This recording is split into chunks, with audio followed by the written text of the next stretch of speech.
ഞാനൊരു കാര്യം ചോദിക്കട്ടെ.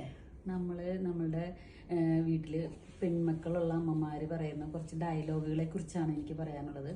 കാരണം ഈ പെൺകുട്ടികൾ വലുതായി വരുമ്പോൾ നമ്മൾ ഇവരോട് എന്തെങ്കിലും ഒരു ജോലി പറഞ്ഞു കഴിഞ്ഞാൽ, അല്ലെങ്കിൽ ഇവരോട് എന്തെങ്കിലും ഒരു ജോലി പറഞ്ഞാൽ ഇവർ ചെയ്യാണ്ടാവുമ്പോൾ പറയും, ആ നിങ്ങളിത് ഇവിടെയൊക്കെ നടക്കും, കല്യാണം കഴിഞ്ഞ് ചെല്ലുമ്പോഴുണ്ട് അമ്മായിയമ്മ നിങ്ങളെ പഞ്ഞിക്കിടും, അപ്പം നിങ്ങൾക്ക് മനസ്സിലാവും. അതുപോലെ തന്നെ ഒരു കറി വെച്ച അത് നിങ്ങൾ വലുതായി വരുമ്പോൾ അവരൊരു കറി വെച്ചാൽ ആ കറിക്ക് ഒരു രുചി കുറവോ എന്തെങ്കിലും ഉണ്ടെങ്കിൽ, ഇത് നീ അവിടെ ചെന്ന് അമ്മായിയമ്മയുടെ അടുത്തൊക്കെ ചെന്നിട്ട് നീ ഇങ്ങനത്തെ കറിയൊക്കെ വെച്ചെന്നിട്ട് തലയിലേക്ക് ഒഴിക്കും, അപ്പോഴാ നീ പഠിക്കുള്ളൂ.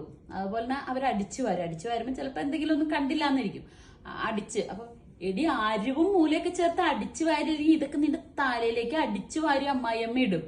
അപ്പൊ ശരിക്കും പറഞ്ഞാൽ ഈ അമ്മായിയമ്മ എന്ന് പറയുന്നത് ഒരു പേടി സ്വപ്നമാക്കണത് സ്വന്തം വീട്ടിൽ നിന്ന് തന്നെയാണ് മക്കൾക്ക്.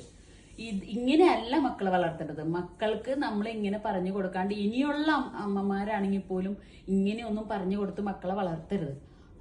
അവരെ ചെറുതിലെ മുതലേ ഈ കല്യാണം കഴിച്ച് ചെല്ലുന്ന വീട്ടിലെ അമ്മ പേടി സ്വപ്നമാക്കി മാറ്റരുത്. ചിലപ്പോ ഇന്നത്തെ കാലത്ത് അമ്മായിയമ്മമാരൊന്നും അങ്ങനത്തെവരായിരിക്കില്ല, കുറെയൊക്കെ മാറിയിട്ടുണ്ട് കാലങ്ങളൊക്കെ. അപ്പൊ അതുപോലെ സ്വന്തം അമ്മമാര് മക്കളെ വളർത്തണേലും കുറെ മാറ്റങ്ങളൊക്കെ വരുത്തണം. അവർക്ക് ഇതുപോലെ ചെറുതിലേ മുതൽ പേടിപ്പിച്ച് വളർത്തരുത്. അപ്പൊ അവർ കല്യാണം കഴിഞ്ഞ് ചെല്ലുമ്പോൾ തന്നെ അവർക്ക് പേടി വരും.